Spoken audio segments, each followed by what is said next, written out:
Hi hello నమస్తే, this is Suvarna. Welcome to సువర్ణతో సరదాగా.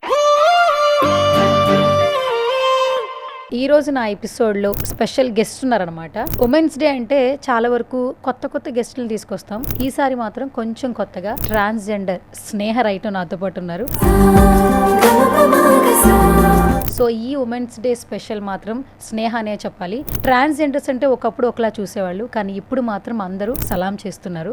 రైట్ నాతో పాటు ట్రాన్స్జెండర్ స్నేహ ఉంది. తన జర్నీ ఏంటనేది తన మాటలోనే తెలిసేసుకుందాం. హాయ్ స్నేహ. హలో అండి. ఉమెన్స్ డే రోజున స్పెషల్గా ప్రోగ్రాంలో పిలవడం ఎలా అనిపిస్తుంది? ఫస్ట్ ఆఫ్ ఆల్ నిజంగా చాలా హ్యాపీగా అనిపించింది. అంటే లైక్ ఒక ఉమెన్స్తో మమ్మల్ని తీసుకురావడం అనేది ఒక ఎంతో మందిని హార్ట్స్ గెలిచేసాను ఇక్కడ. నిజంగా నాకు చాలా హ్యాపీగా అనిపిస్తుంది. అంటే ఉమెన్స్ డే రోజు ఒక ట్రాన్స్జెండర్ని పిలిచి వాళ్ళతో మమ్మల్ని పోల్చి అంటే దేంట్లో మీరు తక్కువ కాదు, అందరితో పాటు సమానమని ఈ ప్లేస్ ఇచ్చేసారు. ఇంకా అంతకంటే మించి అవార్డ్స్ ఏమున్నాయండి. చాలా హ్యాపీగా. అండ్ రీసెంట్ టైమ్స్లో స్నేహ అంటే ఇంట్రడక్షన్ అవసరం లేదు, ఎట్లా అనిపిస్తుంది? అంటే ఒకప్పుడు నాకు తెలిసిన స్నేహకి ఇప్పుడు ఉన్నటువంటి స్నేహకి చాలా చేంజ్ వచ్చింది. యా, అంటే ఒకప్పుడు సతీష్గా ఉన్నప్పుడు నేను ఎవరికి తెలుసో తెలియదు, నాకు తెలియదు. స్నేహగా ఉన్నప్పుడు చాలామందికి అంటే సోషల్ మీడియా ద్వారా పరిచయము. నేను చేస్తున్న నా యొక్క సోషల్ మీడియాలో నేను చేస్తున్న నా ప్రయాణం కానీ, నా ట్రాన్స్జెండర్ గురించి తెలియచేయడం కానీ, అవన్నీ కూడా జనాలు ఏదైనా సరే వాస్తవాన్ని ఈజీగా నమ్మేస్తారు. అంటే చూపించేది మనము మైక్ ముందు కూర్చొని 10 నిమిషాలు మాట్లాడినప్పుడు ఓ ఇదా అని అనుకుంటారు. కానీ మన ఇట్స్ మీ స్నేహ అలా కాదు. సో వాస్తవాలు ఏమన్నా పర్టికులర్గా చూపించడం ద్వారా సో రిసీవింగ్ అలా వచ్చేసింది. అట్లా సతీష్ నుంచి స్నేహ వరకు జర్నీ అనేది ఒక మాటలో చెప్పేది కాదు, ఒక ఇంటర్వ్యూలో మాట్లాడేది కాదు. అవును. కానీ ఇన్ని సంవత్సరాల నీ జర్నీలో చాలా హ్యాపీనెస్లు ఉంటాయి, చాలా బాధలు ఉంటాయి. కానీ సోషల్ మీడియాలో ఫేమ్ మాత్రం చాలా బాగా తెచ్చుకున్నావు. అవును. ఏం చెప్తావు అసలు ఫస్ట్ ఆఫ్ ఆల్? అంటే ఒక సతీష్ నుండి స్నేహగా రావడానికి మామూలుగా ఈజీగా రాలేదు. నేను ఎన్నో కష్టాలు పడ్డాను. పొట్టకుటికి తిండి లేక, ఇంట్లో వాళ్ళ మాటలకి, అన్నదమ్ముల మాటలకి. అసలు ఫస్ట్ ఆఫ్ ఆల్ నాకే తెలియదు నేను ఒక ట్రాన్స్ అనే విషయం. నేను అబ్బాయిగా ఉన్నప్పుడు చాలామంది నన్ను నేను చేసే ప్రవర్తన బట్టి నన్ను ఎక్కిరించేవాళ్ళు, తిట్టేవాళ్ళు నన్ను చూసి. అరే ఏంట్రా అట్లా 0.5 లెక్క తిరుగుతున్నావేంట. నాకు తెలియని పేర్లు వాళ్ళు పెట్టేశారు. సో నేను తీసుకోలేకపోయాను. చదువుకున్న చోట కూడా చాలా రకాలుగా అవమానాలు పడ్డాను. అప్పుడు నాకు తెలియదు అసలు నా జెండర్, నేను ట్రాన్స్ అనే విషయం నాకు అసలు అస్సలకి తెలియదు అప్పుడు నాకు. అరే ఇంట్లో వాళ్ళు కూడా అవగాహన లేకుండా పోయింది. నాన్న తిట్టేవారు, అమ్మ తిట్టేది. స్కూల్లో టీచర్స్ కూడా చాలా రకాలుగా ఇబ్బంది పెట్టేవాళ్ళు.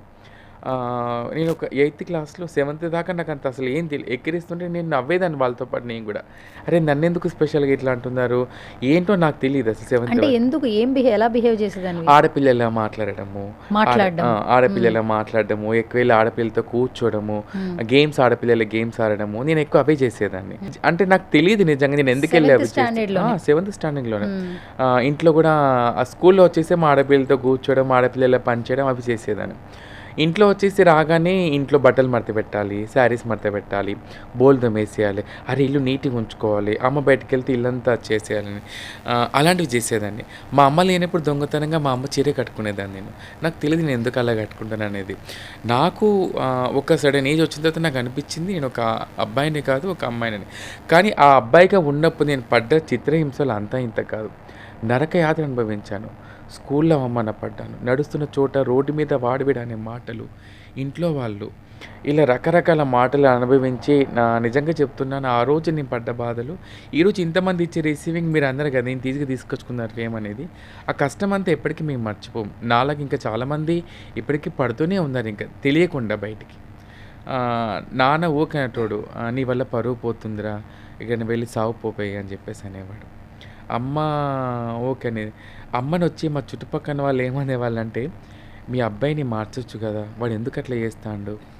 నన్ను మా బంధువులు ఒక అతను రూమ్లో బంధించి సరిగ్గా నిలబడు, అబ్బాయి లెక్క మాట్లాడు, పేరు చెప్పు గట్టిగా, ఇట్లా చెప్పు అంటే అరే నేను నటిస్తాను ఏమన్నా, అది నాకు తెలియని జీన్స్ ప్రభావం, అది నాకు తెలియని నాలో ఉన్న జెండర్, అది నేను ఎలా చేయగలుగుతాను. రూమ్లో 15 నిమిషాలు నన్ను బంధించి నువ్వు రేపటి నుంచి కనుక ఇలా అమ్మాయిలు నడిచినావు అనుకో మస్తు కొడతా నిన్ను అని బెదిరించింది. తర్వాత నువ్వు మాట తీరుగానే ఆ రోజు ఆ నైట్ భయపడి నిజంగా చెప్తున్నా కదా, తెల్లారితనం ముందు కనబడి నన్ను చంపేసాడమ్మా అంత భయం వేసింది నాకు. నాకు తెలియకుండానే నాలో ఉన్న హావభావాలని నేను వ్యక్తపరచకుండా నా తప్పు అది. అది నాలో ఉన్న తప్పు కాదది. నాకు నేనుగా ఏర్పరచుకున్న తప్పైతే అసలే కాదది. నాకు నా జెండర్ ఏంటనేది నాకు తెలియజేయడానికి కొంచెం టైం పట్టింది. అది ఇప్పుడొచ్చింది ఆ టైం అది. అది ఫ్యామిలీకి అర్థం కాదు, సొసైటీకి అర్థం కాదు, స్కూల్‌లో చదువుకున్న వాళ్ళకి ఎవరికీ కూడా అర్థం కాదది.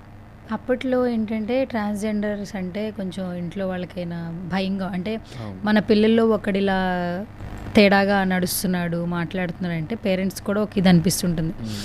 ఇప్పుడు నిజంగా ట్రాన్స్‌జెండర్స్ గురించి వచ్చిన అవగాహన అప్పట్లో లేదు అనేది నమ్ముతావా నువ్వు? నమ్ముతా.